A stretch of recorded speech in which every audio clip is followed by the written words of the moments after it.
नमस्कार दोस्तों, डॉक्टर जय हेल्थ एजुकेशन में आपका हार्दिक स्वागत करता हूं। और दोस्तों, आज हम बात करेंगे होम्योपैथिक मेडिसिन सल्फ़र के बारे में। तो दोस्तों, आज हम जानेंगे कि यह हमारे शरीर पर कहां कहां एक्शन करती है और क्या इसके सिम्टम्स होते हैं, क्या इसके डोज होते हैं। तो दोस्तों, आज के वीडियो में ये हम डिस्कस करेंगे। तो दोस्तों, शुरू करते हैं। सल्फ़र गंधक। सल्फ़र यानी इसे गंधक भी कहा जाता है। सल्फ़र के शारीरिक लक्षण क्या होते हैं? दुबला पतला, झुककर चलने वाला, बदहजमी का शिकार, दुबलेपन में फौज से तुलना। इसका रोगी दुबला पतला होता है, सीधा नहीं चल सकता, कुबड़ों की तरह झुककर चलता है, शरीर के कोने निकले दिखाई देते हैं, हड्डियां उभरी हुई, बूढ़ों की तरह गर्दन नीचे किए चलता है, शरीर पुष्ट नहीं होता, हाथ पांव दुबले पतले होते हैं, रोगी का हाजमा भी ठीक नहीं होता है, पोषण क्रिया के विकार के कारण रोगी निर्बल होता है। जब कोई व्यक्ति घर से बाहर नहीं निकलता, घर में बैठा रहता है, अपने कमरे में बंद पड़ा पुस्तकों का कीड़ा बन जाता है, खुली हवा में चलता फिरता नहीं है, व्यायाम नहीं करता है, तब उसकी ऐसी ही हालत हो जाती है कि जो कुछ भी खाना खाता है उससे शरीर का ठीक तरह से पोषण नहीं हो पाता है, वह पतला हो जाता है, चलता भी झुकते हुए है, बैठता भी झुकते हुए है, टिक कर एक स्थान पर खड़ा नहीं रह सकता। परंतु पतले होने का यह मतलब नहीं कि मोटे व्यक्तियों के लिए यह औषधि नहीं है। सल्फ़र के रोगी के लिए एक जगह टिक कर खड़ा न हो सकना बड़ा मुख्य लक्षण है। यह किसी जगह पर ज़्यादा देर खड़ा नहीं रह सकता। यह इसका एक यूनिक सिम्टम्स है। दुबलेपन में फौज से तुलना। फॉस में सल्फ़र की बदबू नहीं है। यह औषधि तथा फॉस्फोरस दुबलेपन में एक दूसरे से मिलते हैं। दोनों पतले दुबले कंधे झुकाकर चलने वाले हैं। दोनों के लिए एक जगह टिककर खड़े रहना कठिन है। दोनों का चेहरा बड़ा कोमल दिखता है। दोनों रक्तहीन होते हैं। डॉक्टर नेस कहते हैं कि सल्फ़र और फॉस इन दोनों में इतनी समानता है कि अगर फॉस्फोरस में भी सोरा दोष इतना प्रबल होता जितना प्रबल यह सल्फ़र में है, तो ये दोनों एक दूसरे के इतने नज़दीक होते कि इन्हें अलग अलग समझना ही कठिन हो जाता है। फिर भी सल्फ़र की तेज़ बदबू, मैलापन, त्वचा के रोग इसे फॉस्फोरस से अलग कर देते हैं। सल्फ़र के शारीरिक लक्षण: मैला कुचला, बिखरे बाल, न नहाने वाला। इस रोगी का एक और भी शारीरिक रूप है जिसे देखकर झट से सल्फ़र का रोगी पहचाना जा सकता है। वह देखने में मैला कुचला होता है, बाल बिखरे हुए, न जाने कब से कंघी नहीं की, चेहरा इसका लाल होता है, जरा सी बात पर चेहरे पर लाली आ जाती है, हर मौसम का प्रभाव चेहरे पर नज़र आता है, चेहरा हर समय मैला दिखता है, कितना भी वह नहाए धोए मैलापन उससे नहीं छूटता। अगर रोगी बच्चा है तो माँ चाहे उसे कितनी बार ही नहलाए, ऐसा लगता है कि वह कभी नहाया ही नहीं। बच्चे इतने गंदे होते हैं कि नाक का मल होठों पर आते ही मना करने पर भी उसे चाट जाते हैं। सल्फ़र के शारीरिक लक्षण: रोगी से दुर्गंध आती है, स्नान करना पसंद नहीं करता है, दुर्गंध में सोराइनम से तुलना। इस रोगी के शरीर से इतनी दुर्गंध आती है कि दूर से इसे इस दुर्गंध से पहचाना जा सकता है। यह दुर्गंध इसलिए ही नहीं आती क्योंकि वह अपने को नहाता धोता नहीं है। वह अपने को कितना ही क्यों न धोए नहाए, यह दुर्गंध उसका पीछा नहीं छोड़ती है। वैसे गंदे लोगों के लिए स्वाभाविक है, वह स्नान करना पसंद भी नहीं करता। केवल स्नान न करने के ही लक्षण पर सल्फर दे देना उचित चिकित्सा नहीं है। कई बच्चे सर्दियों में स्नान करना पसंद नहीं करते। स्नान न करने पर सल्फर तब देनी चाहिए अगर या तो व्यक्ति का स्वभाव ही गंदा रहने का हो या स्नान करने से उसके रोग में वृद्धि हो जाती हो। दुर्गंध में सोराइनम से तुलना। सोराइनम अत्यंत शीत प्रधान है। जहाँ तक दुर्गंध और त्वचा के रोगों का संबंध है, सल्फर और सोराइनम एक ही कोटि में आते हैं। फिर भी सोराइनम में त्वचा के रोग सल्फर से ज़्यादा पाए जाते हैं। दुर्गंध दोनों में पाई जाती है, परंतु सोराइनम अत्यंत शीत प्रधान है। गर्मी में भी वह गर्म कपड़ा ओढ़े रहता है। ठंड उसे इतना सताती है कि सल्फर का रोगी प्राय अपने मकान के दरवाजे खिड़कियां खुली रखना चाहता है। उसे मुख्य तौर पर शीत प्रधान नहीं कहा जा सकता, वह मध्य तापमान का है। सल्फर के शारीरिक लक्षण स्वयं दुर्गंध छोड़ता है, परंतु अपनी दुर्गंध को भी बर्दाश्त नहीं करता। सल्फर का मरीज दुर्गंध से परेशान हो जाता है, परंतु यह अचंभे की बात है कि सल्फर का मरीज बच्चा नाक, आँख या अन्य अंगों से दुर्गंध स्रव को चाट जाता है। रोगी अपनी गंध से भी घिनौनापन अनुभव करता है। अपने सांस की गंध से भी उसे उबकाई आती है। अपने मल से उसे ऐसी दुर्गंध आती है कि स्टूल पास होने के बाद भी उसे स्टूल की बू हर जगह पकड़े रखती है। दिन भर उसे अपने स्टूल की ही बू आती रहती है। वह अपनी बगल को, अपने जनानांग को कितना ही धोए, उनसे बू आती ही रहती है। सल्फर के मानसिक लक्षण तथा स्वार्थी मनोवृत्ति। इस रोगी की मनोवृत्ति अत्यंत स्वार्थी होती है। उसे अपने सिवाय अन्य किसी के मनोभावों का ख्याल नहीं होता है। वह जो कुछ भी सोचता है या करता है अपने ही फायदे के लिए करता है। किसी के प्रति कृतज्ञता प्रकट करना उसके स्वभाव का अंग नहीं है। स्वार्थ वृत्ति उसका चरित्रगत लक्षण है। सल्फर के मानसिक लक्षण। चीथड़ों में लिपटा हुआ दार्शनिक। हैरिंग ने सल्फर के रोगी को चीथड़ों में लिपटा हुआ दार्शनिक का नाम दिया है। दार्शनिक वैज्ञानिक दिन रात एक करके किसी प्रश्न के समाधान में जुटे रहते हैं। उसे कपड़ों की चिंता नहीं। कपड़े फटे पड़े हैं, सिर के बाल बढ़ गए हैं, कई दिनों से हजामत नहीं कराई। पुस्तकों का ढेर टेबल पर अस्त व्यस्त पड़ा रहता है। हर वस्तु बेढंगी है, परवाह नहीं कि मनोवृत्ति में वह रहता है। उसने अपने कपड़े कई दिनों से बदले नहीं हैं, परंतु इसकी उसे चिंता नहीं होती। वह अपने को बड़ा दार्शनिक वैज्ञानिक समझता है और उसे यह सोचकर निराशा होती है कि दुनिया उसकी कद्र नहीं करती। प्राय देखा गया है कि ऐसे बेढंगे दार्शनिक को जब सल्फर दिया जाता है तब कुछ देर बाद उसके रहने का तरीका बदल जाता है। वह हजामत करने लगता है, कपड़े साफ पहनने लगता है। कई ऐसे पागल होते हैं जो चीथड़े पहनकर अपने को आलीशान समझते हैं, अत्यंत खूबसूरत। वे इसी हालत में बड़े प्रसन्न दिखते हैं। कोई चिंता नहीं, फिक्र नहीं, अत्यंत हर्ष में मग्न बदसूरती में भी उन्हें सुंदरता ही सुंदरता दिखाई पड़ती है। अब हम बात करेंगे सल्फर के मानसिक लक्षण की। कुछ काम न कर निठल्ला बैठे रहना। काम न करने में फास्फोरस और सीपिया से तुलना। रोगी कुछ काम नहीं करता, निठल्ला बैठा रहता है। उसकी स्त्री सब काम करती है, कपड़े धोती है और उसकी देखभाल करती है। वह समझता है कि उसकी स्त्री इसी काम के लायक है। इस रोगी में संस्कृति का कुछ अंश भी दिखाई नहीं देता है, बिल्कुल जंगली का सा हो जाता है। आर्सेनिक के शराफत पसंद रोगी से बिल्कुल उल्टा अक्खड़ होता है। सल्फर का एक मानसिक लक्षण ये भी है कि अपने को बहुत बड़ा समझता है। सल्फर समझता है कि वह सबसे बड़ा है। वह अपने आप को बड़ा कल्पित करता है।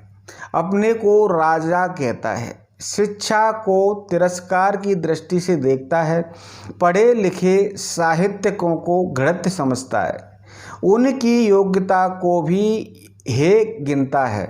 उसे आश्चर्य होता है कि लोगों को समझ क्यों नहीं आता कि वह शिक्षा आदि से बहुत ऊंचे स्तर का व्यक्ति है।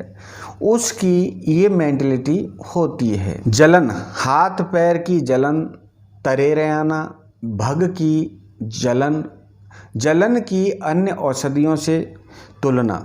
इसके व्यापक लक्षण में जलन का मुख्य स्थान है।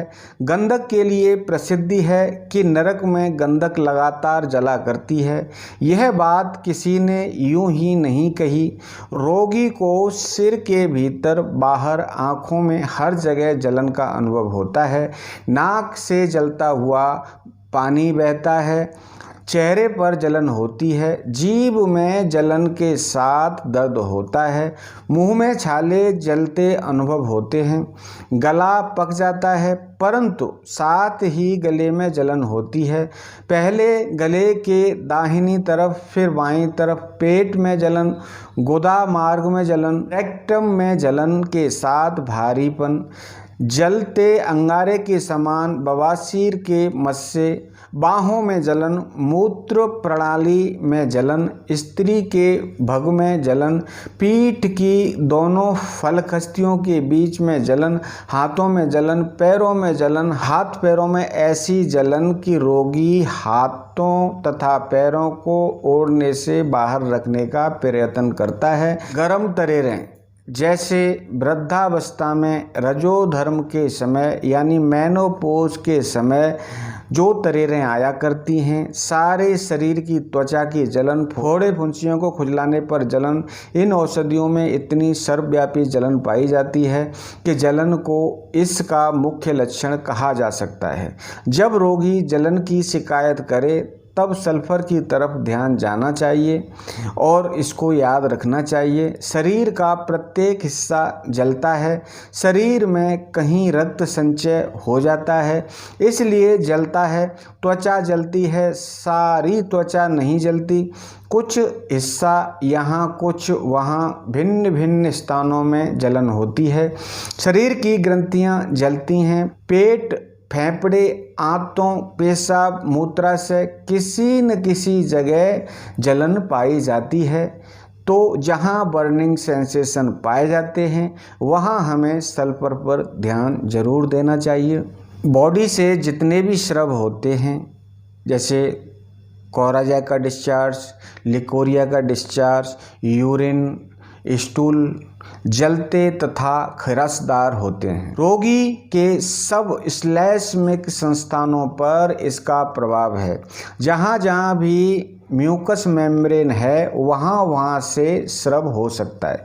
जुखाम का पानी नाक से बहकर होठों को जहाँ जहाँ छूता है वहाँ वहाँ खराश पैदा करता है, जलन पैदा करता है, उन स्थानों को काटता सा जाता है।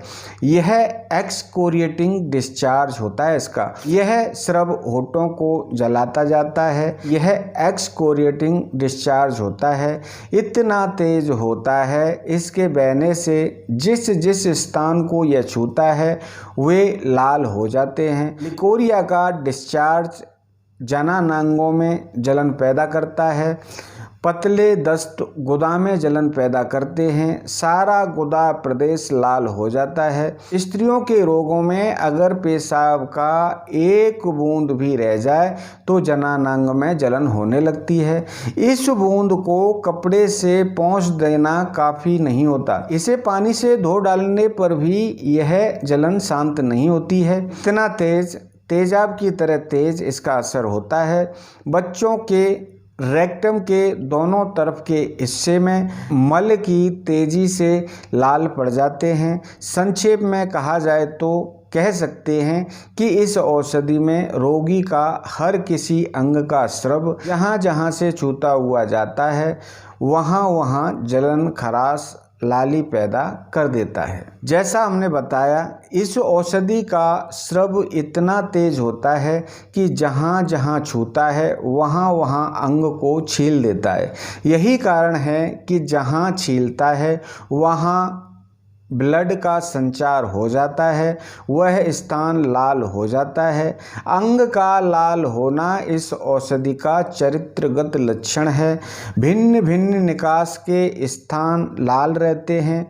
जितनी भी इसकी ओपनिंग होती हैं उन सब में रेडनेस पाई जाती है।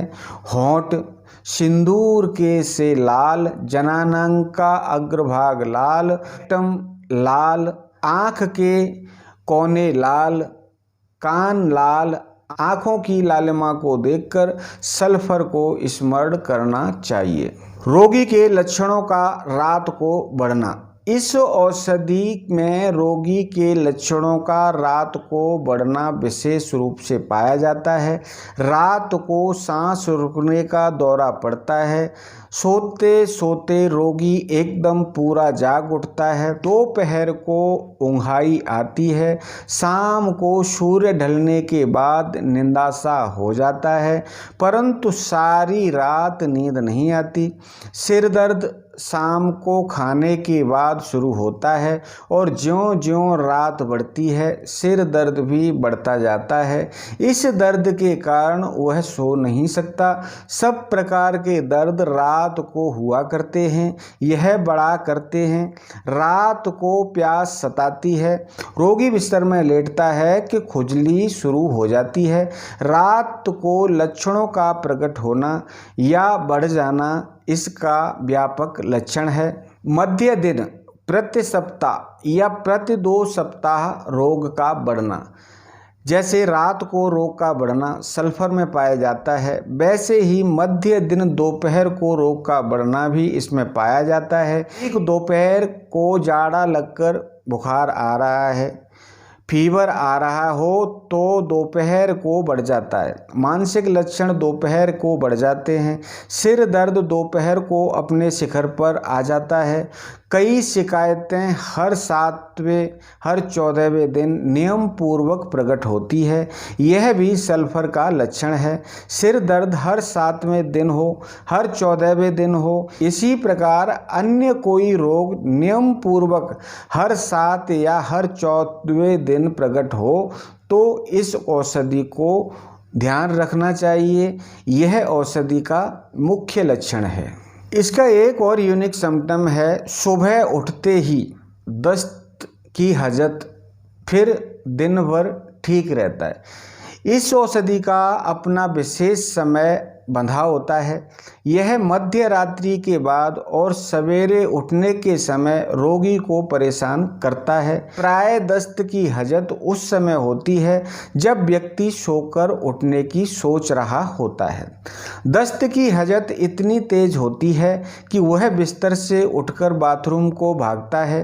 प्राय दस्त पतला पनीला होता है, ज़्यादा भी नहीं होता, कभी कभी बहुत थोड़ा ही रहता है। बेग से भी नहीं होता, बेग से भी नहीं निकलता, कभी कभी इसका रंग पीला होता है।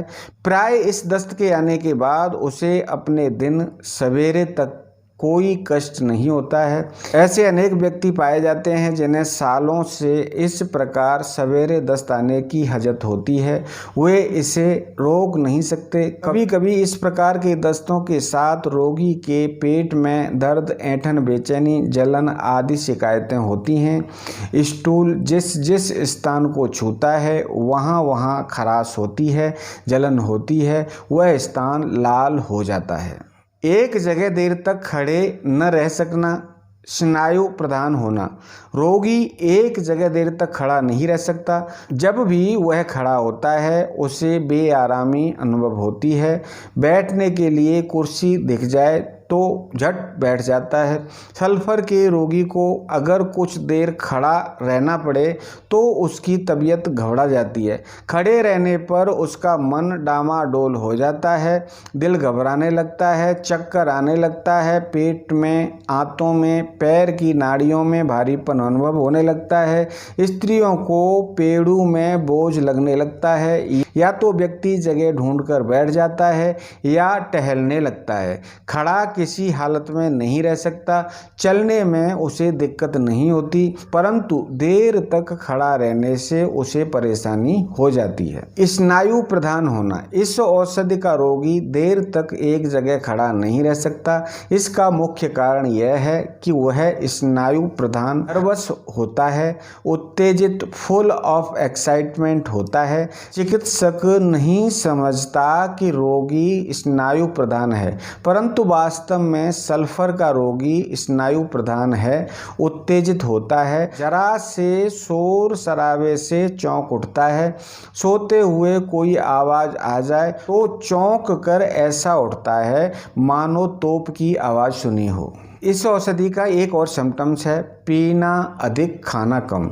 इस औषधि के संक्षिप्त सूत्रों का निर्माण करते हुए किसी ने कहा है, पीता अधिक, खाता कम। रोगी कहता है कि उसे भूख लगी है, परंतु जब खाने को बैठता है तब खाया नहीं जाता। बहुत साधारण सा खाना खा सकता है, अत्यंत हल्के पदार्थ से। इस प्रकार के ही एक सूत्र के लक्षण पर बहुत भरोसा नहीं करना चाहिए। दोपहर 11 बजे पेट खाली मालूम पड़ना। अगर दिन के 24 घंटों में कोई समय ऐसा है जब सल्फर का व्यक्ति पेट में खालीपन का, भूख का अनुभव कर रहा है, तो वह दोपहर के 11 बजे का समय है। जिन लोगों को 12 बजे खाने की आदत हो वह 1 घंटा पहले 11 बजे पेट में खालीपन का सा अनुभव करने लगते हैं, मानो पेट अंदर को धंस जाता है, बेचैनी हो जाती है, ठहर नहीं सकते। अगर उनके खाने का समय 1 बजे है तो 12 बजे उन्हें एक प्रकार की बेचैनी होने लगती है। खाने के नियमित समय से 1 घंटा पहले पेट की एक प्रकार की बेचैनी सल्फर का चरित्रगत लक्षण है। कुत्ते की नींद सोना, बार बार नींद टूटना या प्राय 3 बजे तक ही सो सकना।